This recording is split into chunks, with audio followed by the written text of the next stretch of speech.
नमस्ते.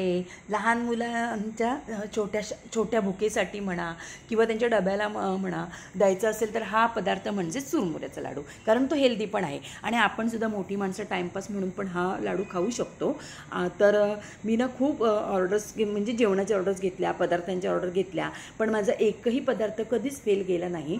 पण हा मात्र एकमेव पदार्थ असा आहे की तो माझा मात्र फेल गेला. आणि तो कधी फेल गेला, का फेल गेला ते मी तुम्हाला पुढे सांगते. तर ना मी 100 ग्रॅम चुरमुरे घेतलेत, ते चाळून स्वच्छ साफ करून घेतलेत आणि आता ते कढईमध्ये ना आपण बारीक गॅसवरती ना मस्त असे सतत ढवळत ना भाजून घ्यायचे आहेत. कुरकुरीत होईपर्यंत ते आपल्याला भाजायचे आहेत. तर हे बघा हाताने मी दाखवते, तर ते कुरकुरीत झाले की नाही हे आपण सतत पाहायचं. तर हे बघा पूर्ण त्याचा भुगा झाला आहे, आपले कुरमुरे छान खुसखुशीत झालेत.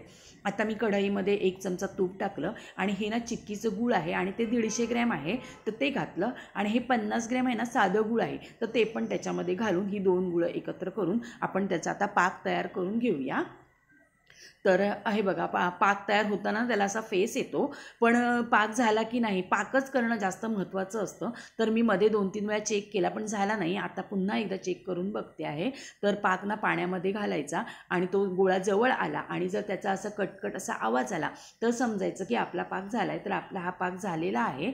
आणि मग तो त्याच्यामध्ये मी सगळे ते चुरमुरे, भाजलेले चुरमुरे होते ना आपले, ते त्याच्यामध्ये घालून ना छानपैकी असे मिक्स करून घेतलेत.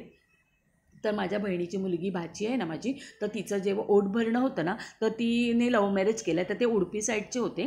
तर त्यांच्यामध्ये ना ओट भरणीला ना असे प्रत्येक पदार्थ 7-7 असा ठेवायचा असतो. तर 7 चकली, 7 शेव, 7 रवा बेसन लाडू, त्याच्यानंतर करंजी, खोबऱ्याच्या वड्या, नंतर पुरणपोळी आणि त्याच्यामध्ये होते हे चुरमुऱ्याचे लाडू. तर हे पण मी त्यात करायला म्हणजे हे पण मी बनवले होते. पण हे बनवताना काय झालं माहिती आहे, 5 लाडू चांगले झाले आणि 6 आणि 7वा म्हणजे अर्धा किलोचा एक लाडू होता ना, तर 2 वेळा पूर्ण ते गूळ आणि हे काय म्हणजे जवळच येत नव्हते, लाडूच वळत होते. म्हणजे एवढी मी हैराण झाली होती त्या ह्या चुरमुऱ्याच्या लाडवाला. तर शेवटी बघा मी काय काय बनवलं ते पण तुम्हाला सांगते.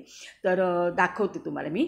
आणि हे बघा सगळं गूळ त्याला लागलेलं आहे. आणि आता ना लाडू वळताना आपल्याला ना हाताला थंड पाणी लावून घ्यायचं आणि मग ते हातात घेऊन ते वळायचे आहेत. पण वळताना ते दाबून वळायचे नाहीत, एकदम अलगद असे दाबून अलगद म्हणजे अलगद ते फिरवून ते लाडू वळायचे आहेत, नाहीतर मग त्याचा भुगा होणार. आणि अशा प्रकारे बघा आपली पूर्ण कढई साफ झाली, एकदम स्वच्छ.